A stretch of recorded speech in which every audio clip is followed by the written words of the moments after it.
Welcome to the Mission Driven Leader, presented by TaleoConnects.com, where we explore the new, unknown, and innovative themes for work and give people the ability to show up resilient every day. Here are your hosts, former Chief Knowledge Officer of NASA, Ed Hoffman, and partner and Vice President of Portfolio Management at Taleo, Laurel Sim.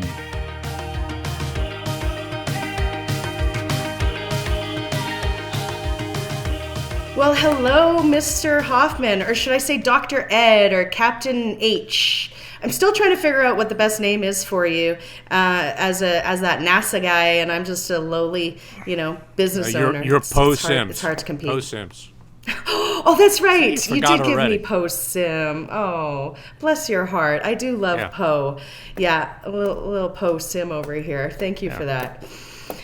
Well, Ed, I'm really excited for today's guest. We're going to be talking about team dynamics, and he most certainly has a lot of story behind what he's done in his short career in life, and that's really about showing up when the time is right, and being an influencer and team builder in cultures that just don't exist normally. Yeah, no, absolutely, and one of the things I think it links to is the whole. How do you become an Olympian, right? I mean, I've just been watching the 18 days, and that was what was going through my head is, how do you, I'm too lazy to from a starting point to have committed to anything. So, that whole issue is of tremendous fascination to me. It gets into a lot of performance, and the fact that it was related to my favorite sport is hockey, as you know. And so that's kind of like amazing to me. Did you call yourself lazy? How long were you at NASA for? 33 years. But the best leaders. Yeah, that's pretty lazy. The research lazy. that I did were the best leaders were leaders and managers who were smart and lazy. They relied on other people to do work. Right? Okay, I like that. Yeah. I like that, and I think that's why teams are so important in a high performing organization. One of the things that really pisses me off, I think, is when you go into a company and they're like, yeah, we're bringing you in to build up this team and get them performing to the level we expect them to be, but they allow us no time to actually get that team working together. They think that because you're a seasoned professional, you can jump in just with anybody and it's going to be a success. Yeah, and one of the things that I found, and we'll hear from yourself on this, and Daryl.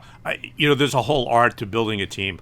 In my early years at NASA, the notion was, and this goes back to the Stone Age, also known as the '80s. But when we were starting working with the project teams there, the notion is you get the smartest people, the most technically competent, you throw them together, and then they'll figure it out. And you find out that having the talent, having the technical expertise is not nearly enough. There's a whole dance that goes to a team being able to work effectively together, and so it's it's an art.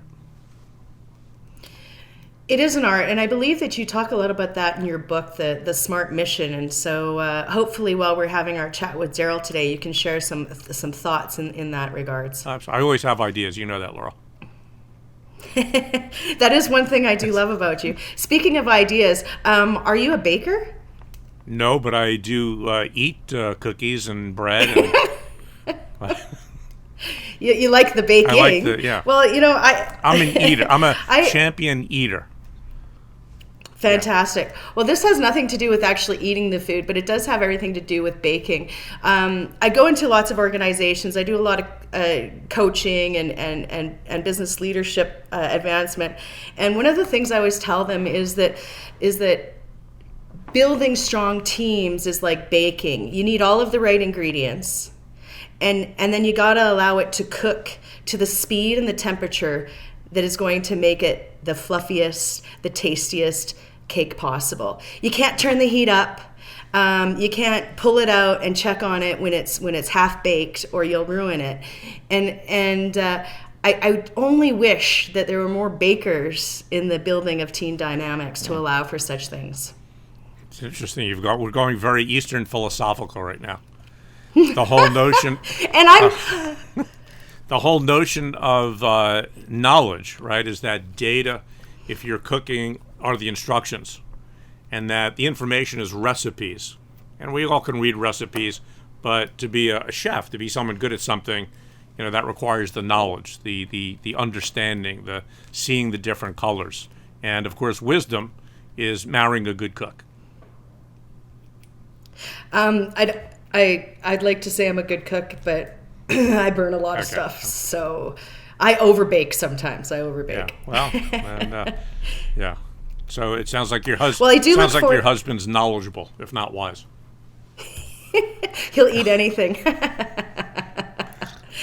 Well, I am excited to talk about the ingredients of a good team with Daryl Boyle. So Daryl has a really exciting and interesting story that we're going to share today. And really, at the end of the day, he's this Canadian hockey player that loved the sport and wanted to stay with it. So he flew across the pond to Germany and continued his career in Germany playing hockey.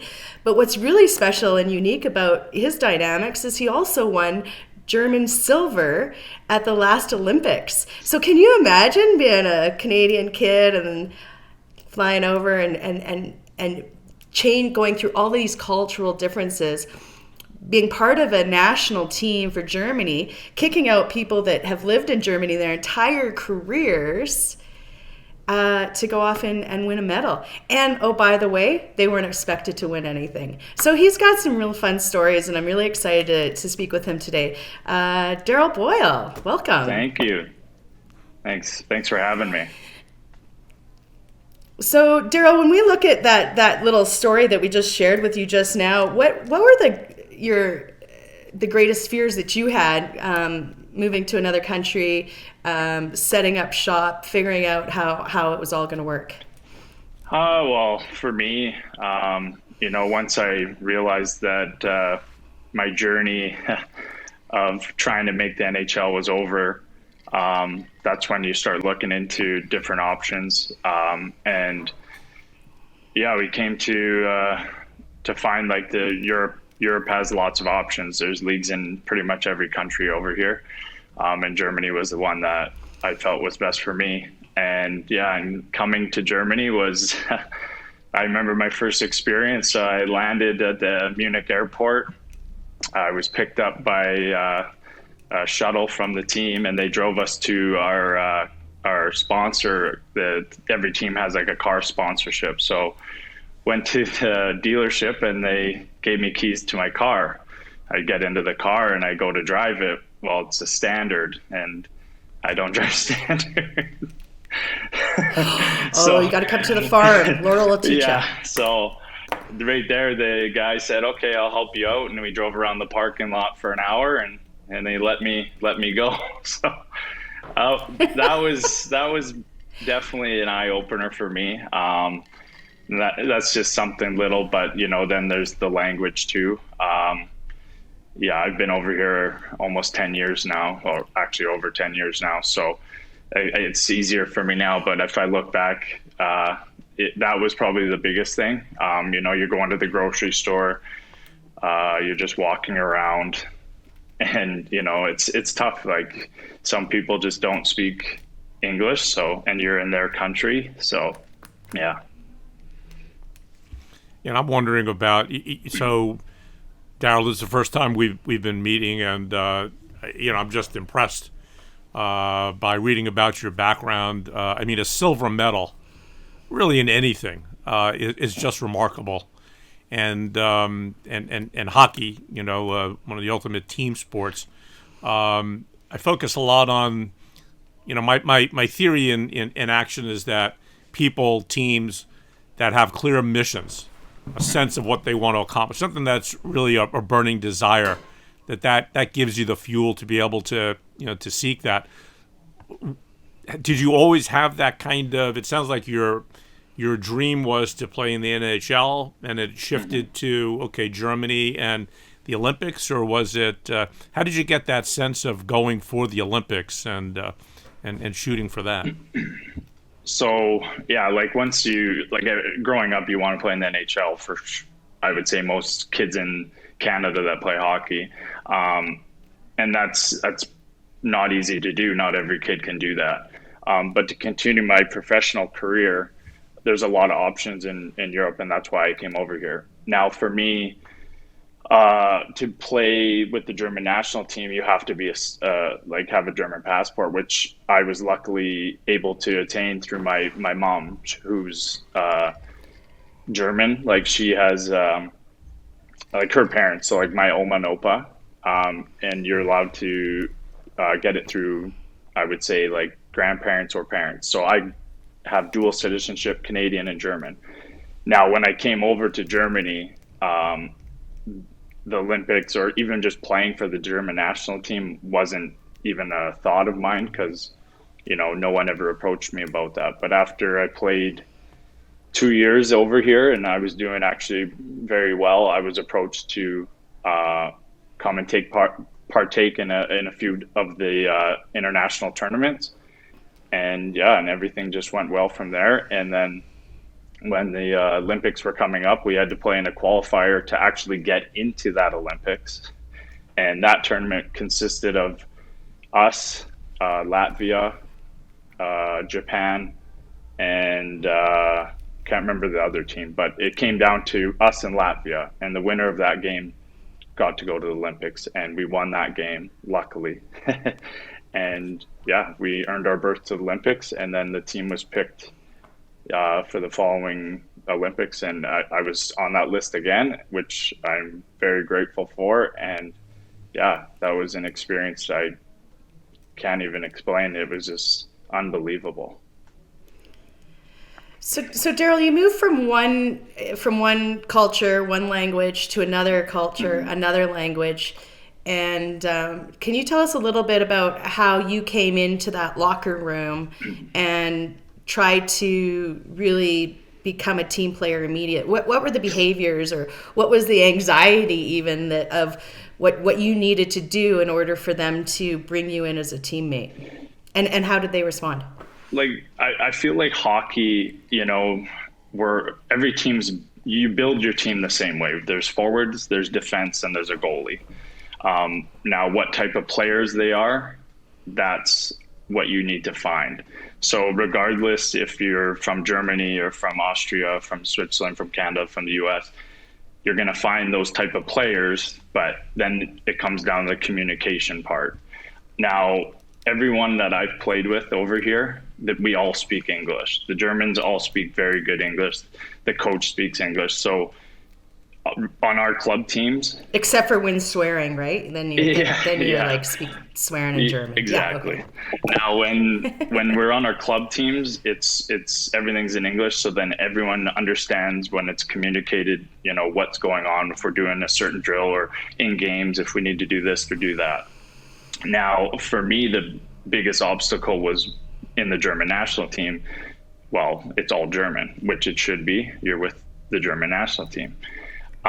That's where I needed to be able to, my communication wasn't great, and it's still not the best, but I needed to get up to par so that when the coach said something, I understood what he was saying. And that was something that I had to do. And I did enough so I could get by. There was another fellow German Canadian on the team, and I actually had to help him out after meetings every once in a while. He would pull me aside and ask what was said. So. Well, that's pretty amazing, hey Ed. I barely speak English most days, so that's something. I'm wondering a little bit about most projects that we work on. They're global nowadays, and so one of the issues that I always hear about is how do you get people with different cultures to just seamlessly work together on a team? I mean, there are differences, right? And here you are, Western hockey, I think for many years, and then you go to Germany. Was it just easy? Is hockey wherever you play, or are these different cultures that you have to figure out? Daryl Boyle, I have to figure out how to be an asset in Germany, and it changes your style a little bit, or not so much? It's different over here for sure, because the main difference is the European ice sheet it's wider. So you have your North American or the NHL ice, it's smaller ice. So there's a lot more hitting, less time with a puck. dump and chase.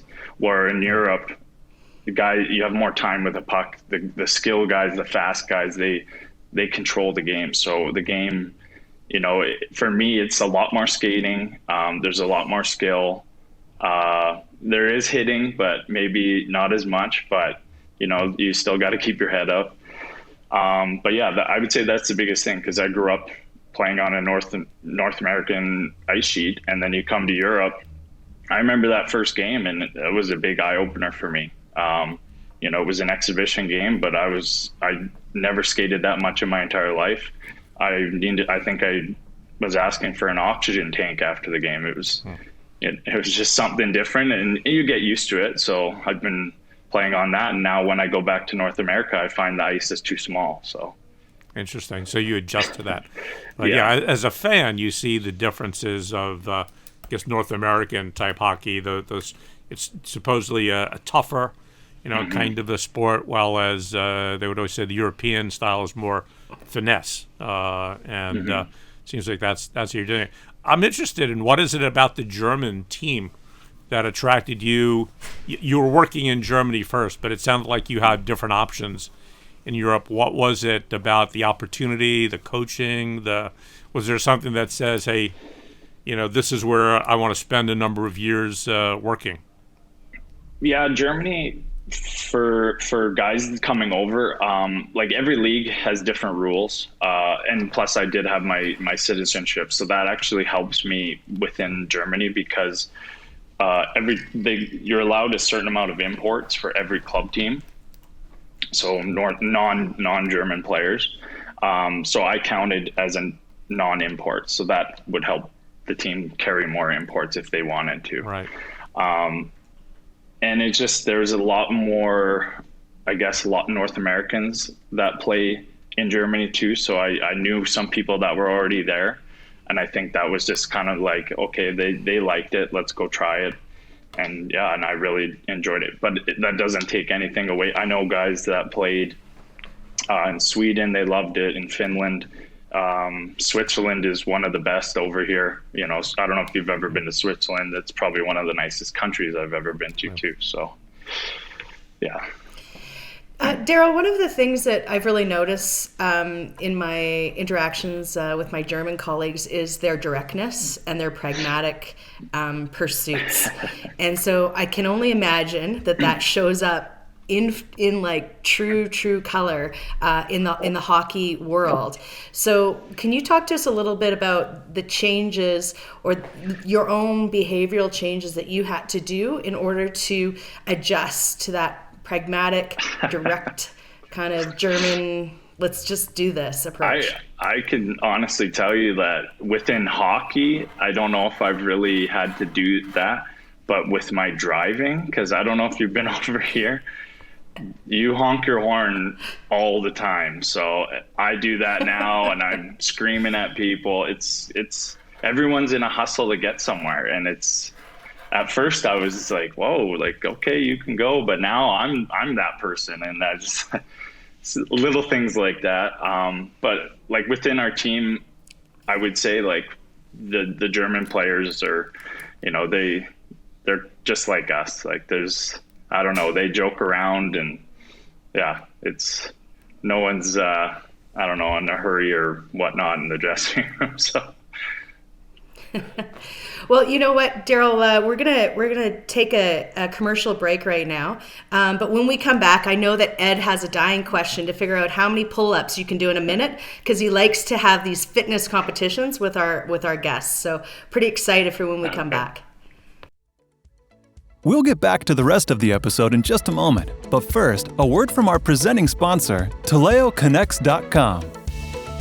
As a manager, you know how important it is to solve issues right the first time. If you don't, you risk wasting precious time, money, and resources on things that could make the problem even worse. That is why at Taleo, we start by getting to the root cause of your specific problem, so that together, we can implement the solution that gets you the results you are looking for the first time.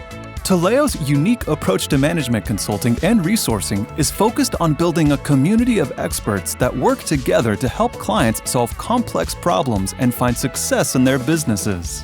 We work collaboratively with you to implement the solution that will solve the root cause of your problem, not just the symptoms of that problem.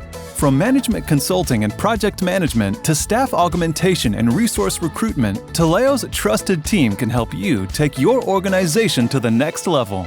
If you're interested in learning more about how Teleo can help you overcome your organization's obstacles and take your business to the next level, visit TeleoConnects.com today.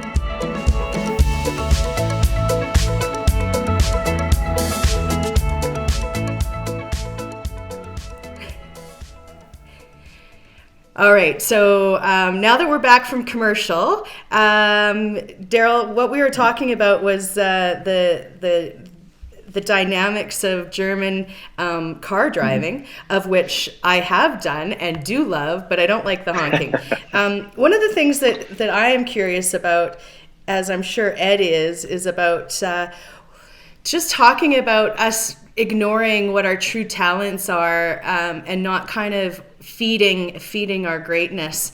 And I was really curious what you feel is the greatest attribute that you bring to a team. And let's just take hockey away from it for a minute. When you just look at all of your accomplishments over the years, all of the groups you've been a part of, what is it that you bring to the table that really is something special and unique?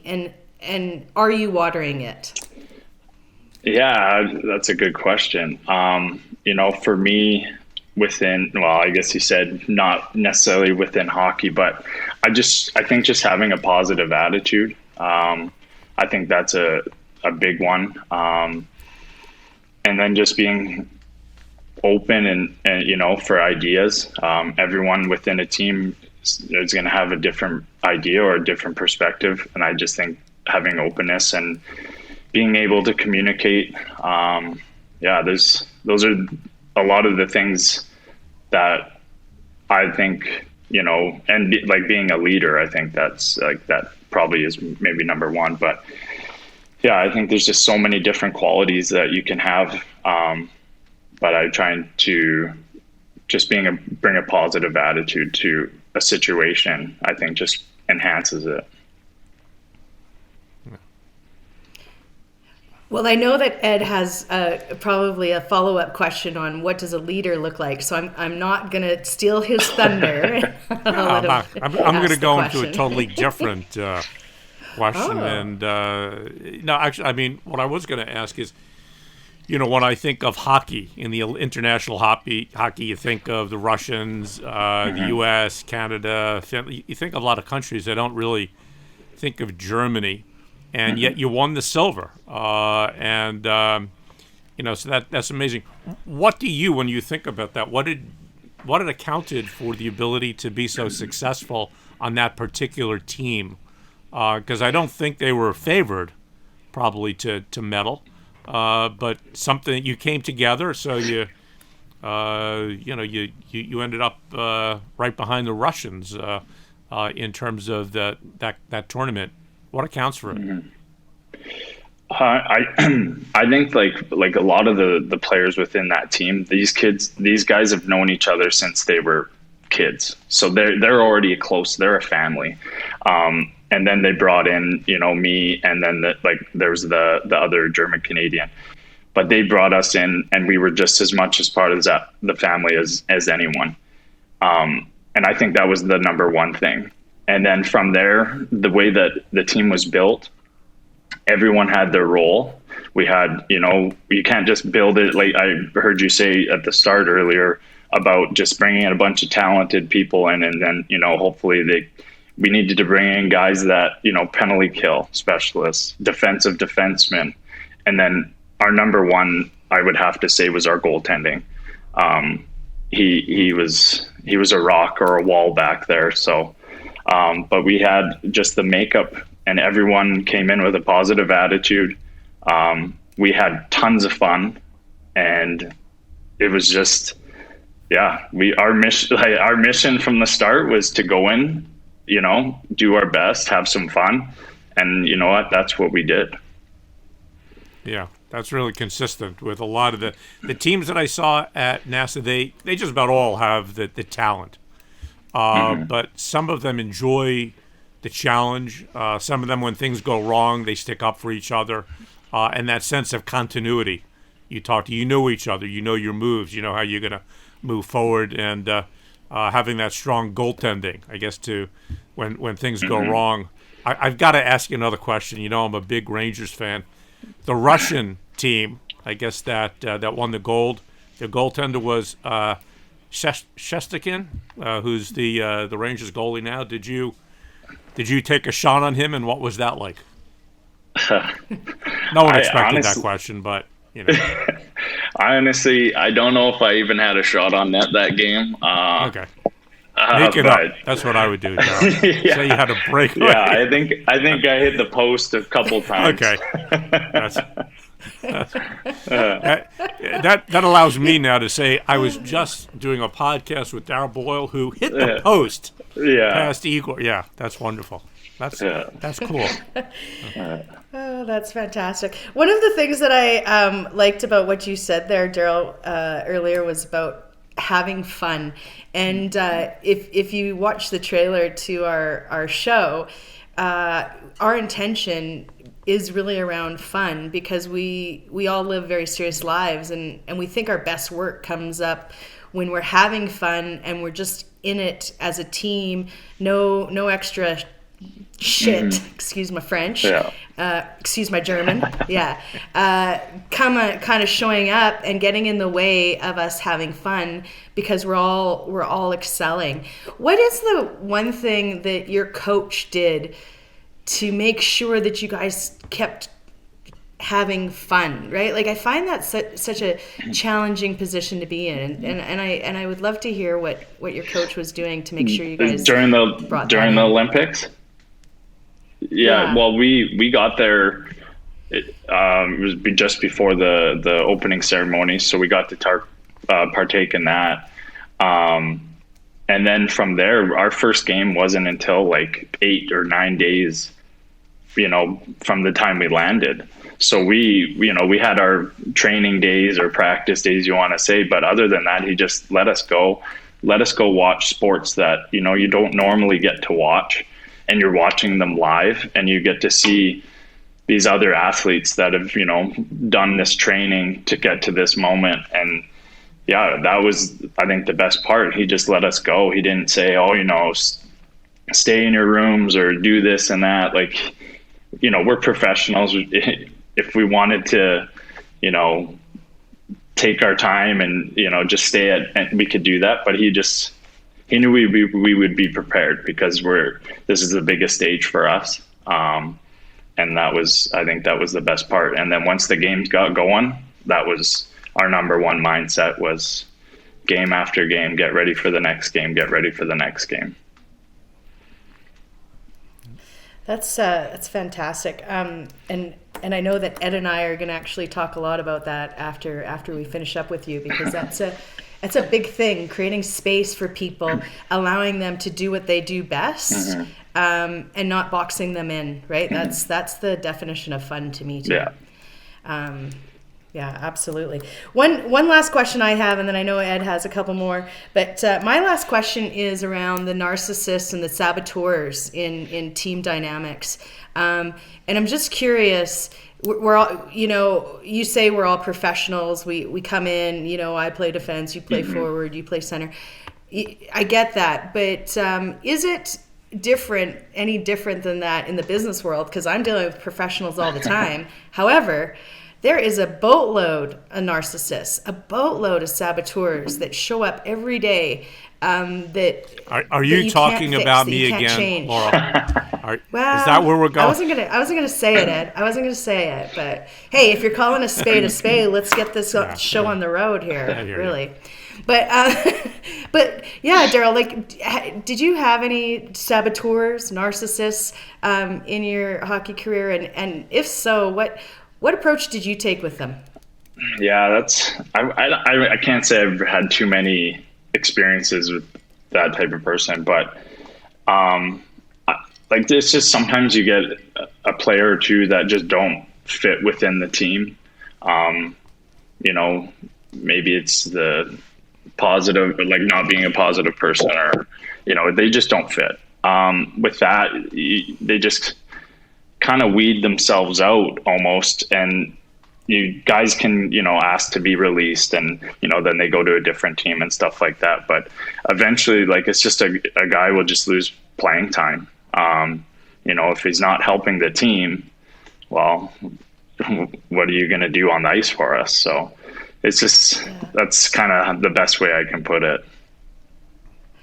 Yeah, I think you're very fortunate because it's easy to tell the ones that aren't fitting in because points get made. On one side or the other, and it's pretty easy to watch the film afterwards to figure out what caused the problem. I guess Ed and I are challenged that in the business world, it's not always that straightforward and not always that clear. So I feel fortunate for you that those saboteurs can weed themselves out. In some situations in business, Ed, that happens, but not. I think always. When you can keep score. I mean, one of the things I think was advantage for a place like NASA.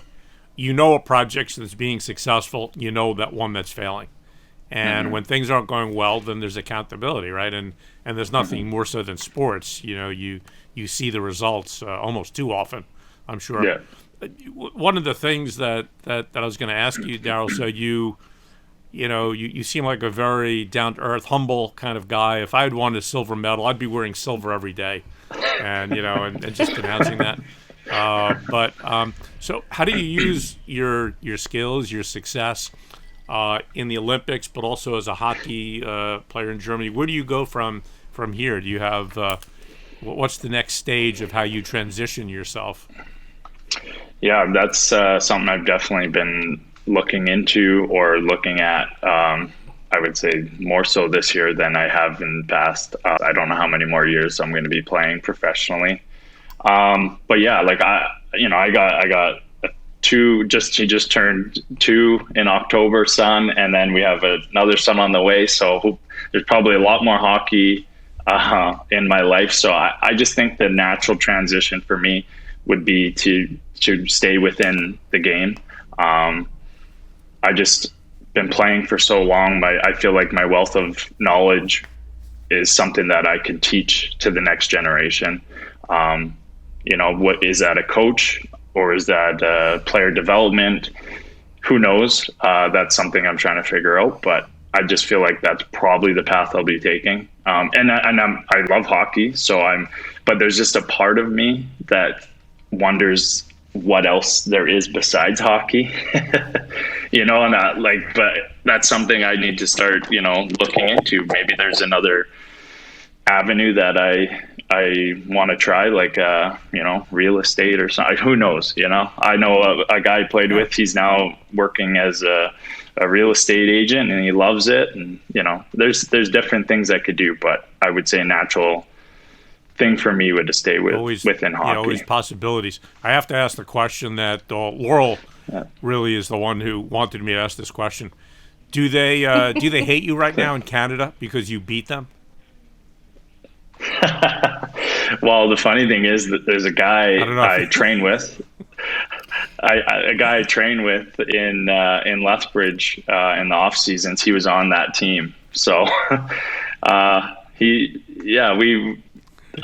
maybe not happy with me, but it is what it is. I'm pretty happy that we won that game and they didn't win that time. But other than that, I would cheer for Canada. Absolutely. But in this situation, I was pretty happy.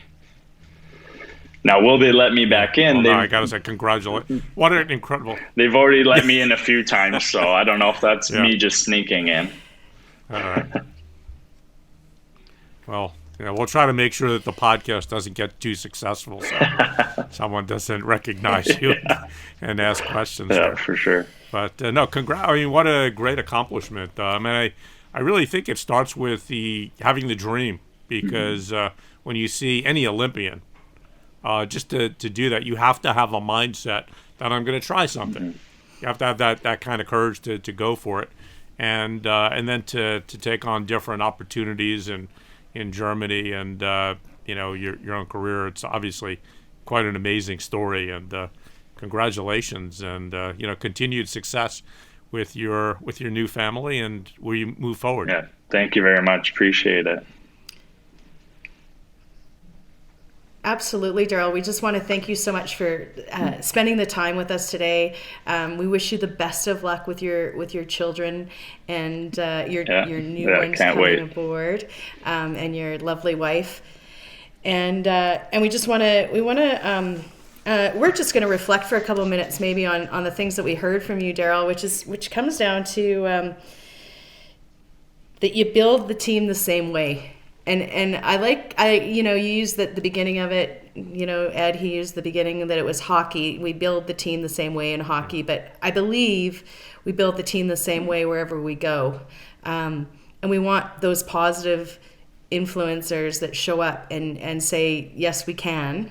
Otherwise, NASA might not exist. I'm not really sure. No, I think you're right. I mean, I really think it comes down to, I don't think most people pay attention to this, but I really think it comes down to the mind space.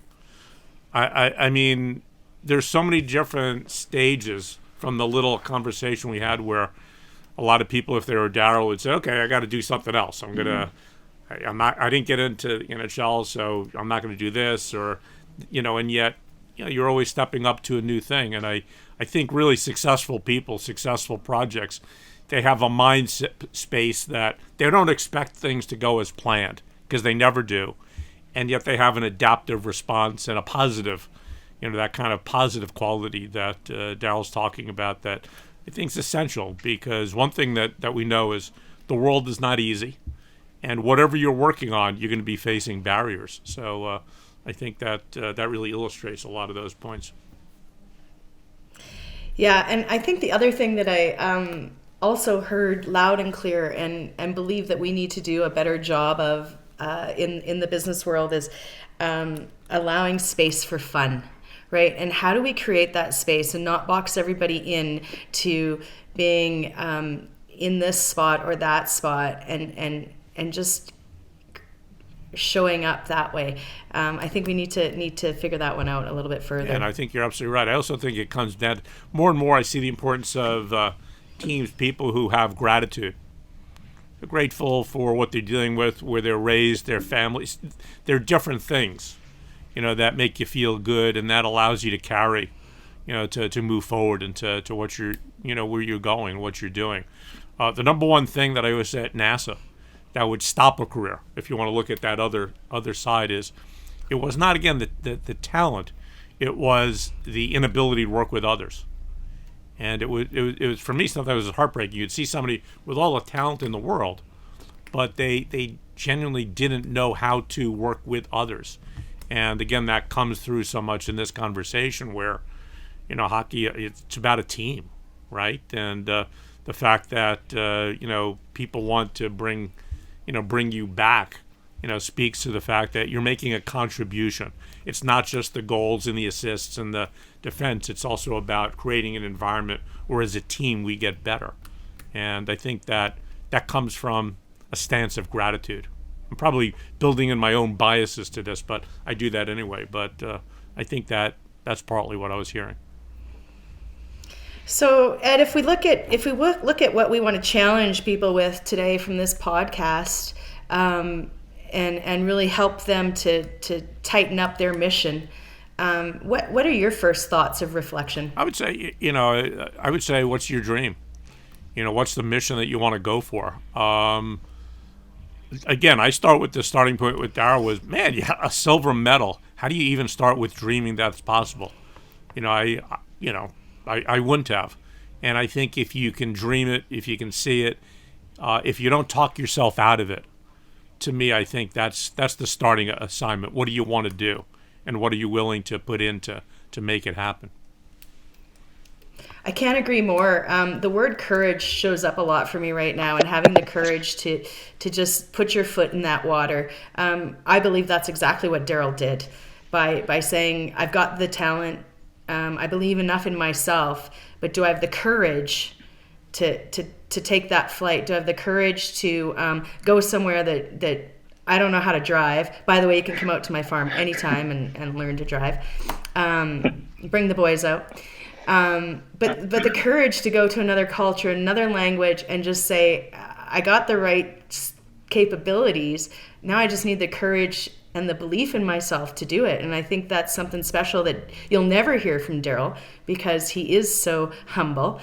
But I think that's what we're asking all of you listeners to do today, is just have that courage. Yeah, I think so. And, it's taking the chances, having fun, not being overly serious.